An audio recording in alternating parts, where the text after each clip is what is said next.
Breaking news చూస్తున్నాం. America Iran ఉద్రిక్తతల వేళ ఒక కీలక పరిణామం మనం చూస్తున్నాం. యుఏఈ అధ్యక్షుడు షేక్ మొహమ్మద్ బిన్ జయద్ ఇండియాకు వస్తున్నారు. ఇవాళ భారత్కు బిన్ జయద్ చేరుకుంటారు. ప్రధాని మోదీతో ఒక కీలక భేటీ ఉండబోతోంది. రెండు దేశాల భాగస్వామ్యం మరింత బలోపేతం చేసే లక్ష్యంగా ఈ చర్చలు ఉండబోతున్నాయి.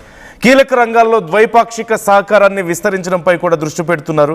రక్షణ, ఆర్థిక, వాణిజ్య రంగాలపై కీలక ఒప్పందాలు ఉండబోతున్నాయి. ప్రపంచవ్యాప్తంగా ఇప్పుడు ఈ భేటీ, మోదీ జయద్ భేటీ చర్చనీయాంశంగా మారింది. ఓ పక్క అమెరికా ఇరాన్ ఉద్రిక్తతలు కొనసాగుతున్న వేళ, మరోవైపు అరబ్ కంట్రీస్ భారతదేశానికి దగ్గరవుతున్న పరిస్థితి మనకు కనిపిస్తోంది.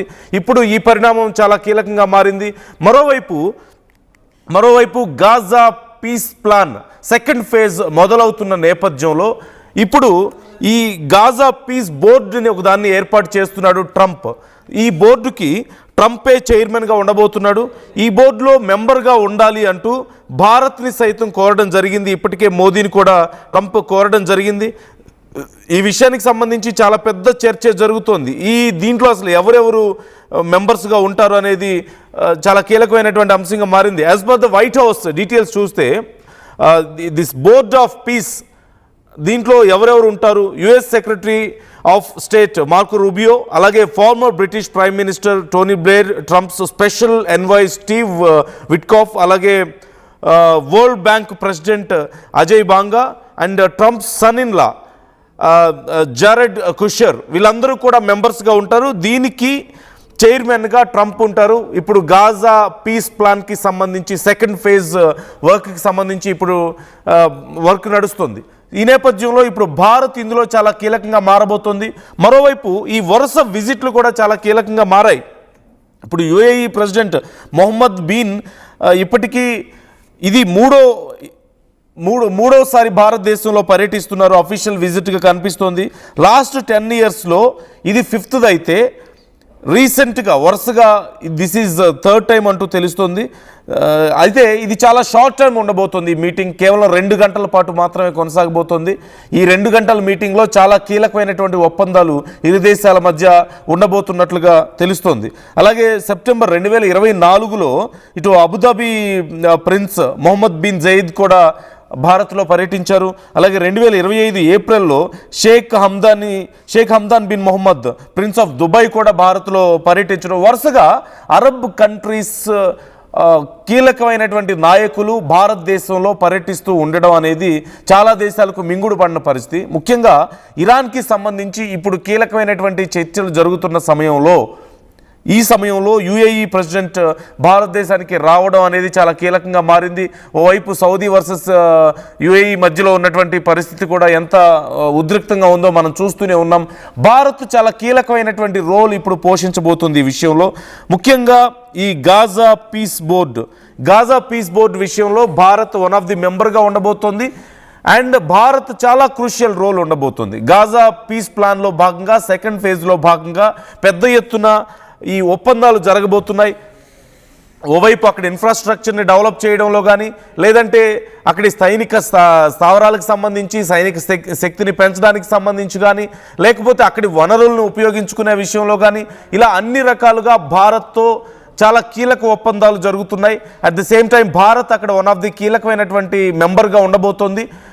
ఇలాంటి పరిస్థితుల్లో ఈ వరుస విజిట్లు కూడా అనేక చర్చలకు తావునిస్తున్నటువంటి పరిస్థితి కనిపిస్తుంది. అరబ్ కంట్రీస్కి, మరోవైపు యుఎస్ఏకి ఉన్నటువంటి సంబంధాల నేపథ్యంలో స్లోగా ఆ దేశాల మధ్య సంబంధాలు చెడుతున్న నేపథ్యంలో భారత్తో సంబంధాలు మెరుగుపడ్డం, వరుసగా ఈ అరబ్ కంట్రీస్కి సంబంధించినటువంటి నాయకులు భారతదేశానికి విజిట్ అవుతూ ఉండడం. ఇంతకుముందు మనం చెప్పినట్లుగా 2024లో అబుదాబి ప్రిన్స్ రావడం కానీ, అలాగే 2025లో ప్రిన్స్ ఆఫ్ దుబాయ్ ఇక్కడికి రావడం కానీ, ఇప్పుడు యుఏఈ ప్రెసిడెంట్ వరుసగా 3 సార్లు ఇక్కడ పర్యటించడం కానీ, అతి త్వరలో మరొకసారి కూడా ఇక్కడ పర్యటించే అవకాశాలు ఉన్నాయి అంటూ తెలుస్తోంది. సో మరోవైపు జూన్ 4న మన చీఫ్ ఆఫ్ ఆర్మీ స్టాఫ్ కూడా ఉపేంద్ర ద్వివేది కూడా అక్కడ పర్యటించడం లాస్ట్ ఇయర్లో మనం చూసాం. సో అక్కడ కొన్ని అగ్రిమెంట్స్కి సంబంధించి చర్చలు జరిగాయి. మన విదేశాంగ శాఖ సైతం ఈ విషయంలో చాలా కీన్గా ఉన్నట్లుగా తెలుస్తోంది. సో ఓవరాల్గా ఇట్స్ వెరీ ఇంట్రెస్టింగ్ టైం. భారతదేశంతో ఇప్పుడు అరబ్ కంట్రీస్కి సంబంధాలు మరింత పెరగడం అనేది, ఓవైపు అమెరికాతో సంబంధాలు కొంత క్షీణిస్తున్న సమయంలో, ఓవైపు అమెరికా మన మీద ఒత్తిడి చేస్తున్న సమయంలో, మరోవైపు ఇరాన్తో పరిస్థితులు ఉద్రిక్తంగా మారిన సమయంలో, ఈ సమయంలో భారత్తో ఆ దేశాలు వరుసగా సమావేశం అవ్వడం, మనతో మరిన్ని అగ్రిమెంట్స్ చేసుకోవడం, అంటే భారత్కి ఒక ఆల్టర్నేట్ సోర్స్గా మనకి ఇక్కడ మారుతున్నాయి అరబ్ కంట్రీస్ అన్నీ అనేది కూడా తెలుస్తుంది. అట్ ది సేమ్ టైం వాళ్ళు కూడా మన మీద చాలా ఇంట్రెస్ట్ చూపిస్తుండడం, వరుస అగ్రిమెంట్స్ కుదుర్చుకోవడం, అలాగే ముఖ్యంగా వ్యాపారానికి సంబంధించి సంబంధాలు మరింత బలోపేతం అవ్వడం అనేది ఒక యుఎస్ ఆల్టర్నేటివ్ సోర్స్ అనేది మనకు కనిపిస్తోంది. రష్యా నుంచి మనల్ని విడగొట్టడానికి ఒక పక్క యుఎస్ ప్రయత్నాలు జరుపుతున్న సమయంలో మనకి మరిన్ని ఆయిల్ సోర్సెస్ కానీ, గ్యాస్ సోర్సెస్ కానీ, అలాగే కొన్ని ఖనిజాలకు సంబంధించినటువంటి సోర్సెస్, వ్యాపార సంబంధాలు పెంచుకోవడానికి, ఎందుకంటే యుఎస్కి మన ఎక్స్పోర్ట్స్ విషయంలో చాలా విపరీతమైన ఒత్తిడి పెరగడం, మన మీద టారిఫ్స్ వేస్తున్న నేపథ్యంలో we need some alternative sources. వ్యాపారం చేసుకోవడానికి, రక్షణ ఒప్పందాలకి, ఆయిల్ ఇంపోర్ట్స్కి సంబంధించి. సో ఇలాంటి సమయంలో వరుసగా ఇటు యుఏఈ కానీ, దుబాయ్ కానీ మనతో రిలేషన్స్ పెంచుకుంటూ ఉండడం అనేది చాలా కీలకమైనటువంటి పరిణామంగానే మనం చూడాలి. మరోవైపు గాజా పీస్ ప్లాన్లో భారత్ కూడా one of the crucial role play చేస్తుండడం అంతర్జాతీయంగా భారత్ యొక్క క్యాపబిలిటీస్ని మరొకసారి చాటి చెప్పిందనే చెప్పాలి. ట్రంపే డైరెక్ట్గా భారత్ని ఇన్వైట్ చేయడం కూడా ఇక్కడ మనకి ఒక ముఖ్యమైనటువంటి విషయంగా చెప్పొచ్చు. సో ఈరోజు యుఏఈ ప్రెసిడెంట్ మన దగ్గర ఈ పర్యటన తర్వాత ఏమేమి ఒప్పందాలు కుదరబోతున్నాయి అనేది కూడా చాలా కీలకంగా మారింది. మోదీ ఇన్విటేషన్ మేరకే ఇప్పుడు ఈ టర్మ్ ఆయన వస్తున్నట్లుగా తెలుస్తోంది. అయితే అతి త్వరలో ఈ ఇయర్లోనే మరొకసారి ఆయన పర్యటన భారత్లో ఉండబోతున్నట్లుగా తెలుస్తుంది. లాస్ట్ 10 yearsలో దిస్ ఈజ్ 5th టైం ఈ విజిట్ భారత్కి. అయితే రీసెంట్గా లాస్ట్ 3 visits మాత్రం చాలా కీలకం అనేది చెప్తున్నారు.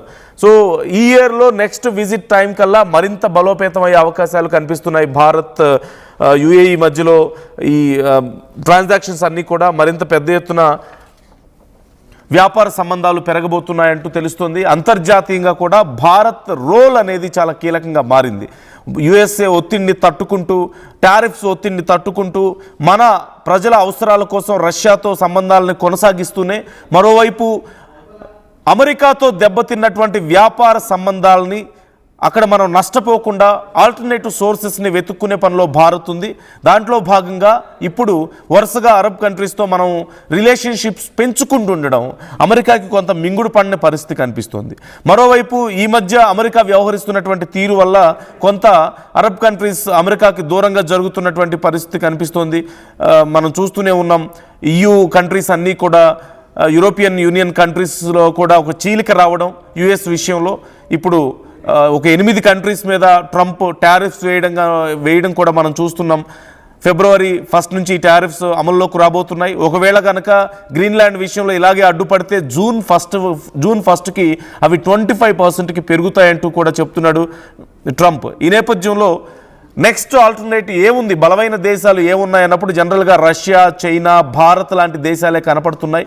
భారత్ అందులోనూ చాలా పీస్ఫుల్ కంట్రీ అవడంతో చాలా రిసోర్సెస్ ఎక్కువగా ఉండడం, at the same time man power చాలా ఎక్కువగా ఉండడం, అతి బలమైనటువంటి దేశంగా ఇప్పుడు కనిపిస్తూ ఉండడం, చాలా బ్యాలెన్స్డ్ కంట్రీ అనేది మేజర్గా ఇక్కడ చాలా కీలకమైన విషయం. ఏ దేశానికైనా సరే ఇతర దేశాలతో రిలేషన్షిప్స్ పెరగడానికి ప్రధానమైనటువంటి కారణం ఏది ఉంటుంది అంటే ఒక కాన్స్టెంట్ గ్రోత్ కనిపించడం ఒకటైతే, మరోవైపు stability towards peace and safety, ఈ రెండు చాలా కీలకమైనటువంటి అంశాలు. వాటితో పాటు అత్యధిక జనసాంద్రత కలిగినటువంటి ప్రాంతం, జనాభా కలిగినటువంటి ప్రాంతం, న్యాచురల్ రిసోర్సెస్ చాలా ఎక్కువగా ఉన్నటువంటి దేశం అవడం, ఇవన్నీ కూడా భారతదేశానికి కలిసి వచ్చేటువంటి అంశాలుగా కనిపిస్తున్నాయి. ఇప్పుడు భారతదేశానికి యుఎస్ఏ కాకుండా ఇతర ఆల్టర్నేటివ్స్ ఏమి ఉన్నాయన్నప్పుడు అరబ్ కంట్రీస్ దగ్గర అవుతుంటే, అరబ్ కంట్రీస్తో రిలేషన్షిప్స్ పెరుగుతూ ఉంటే, మరోవైపు ఇతర దేశాలకు సైతం ఇన్ని రోజులు యుఎస్తో కొన్ని సంబంధాలు కలిగి ఉన్నటువంటి ఈ అరబ్ కంట్రీస్ కానీ, లేదంటే EU కంట్రీస్ కానీ యూరోపియన్ కంట్రీస్ కానీ వీటన్నిటికి కూడా భారత్ ఒక ఆల్టర్నేటివ్ సోర్స్ కనిపిస్తుంది, యుఎస్ కాకుండా. సో మొత్తం మీద ఇది చాలా మంచి పరిణామం, చాలా కీలక పరిణామం అని చెప్పాలి. ఈరోజు ఈ మీటింగ్ తర్వాత ఎలాంటి అగ్రిమెంట్స్ కుదిరాయనే దానికి సంబంధించి, ఎలాంటి డెవలప్మెంట్స్ ఉన్నాయనే దానికి సంబంధించి, at the same time Gaza piece ప్లాన్లో భారత్ రోల్ ఏ విధంగా ఉండబోతోంది అనేది కూడా చాలా కీలకంగా మారింది.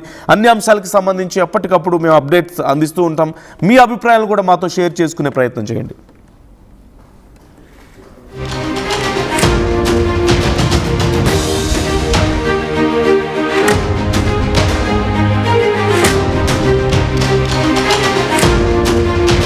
అసలైన తొలి వెలుగు.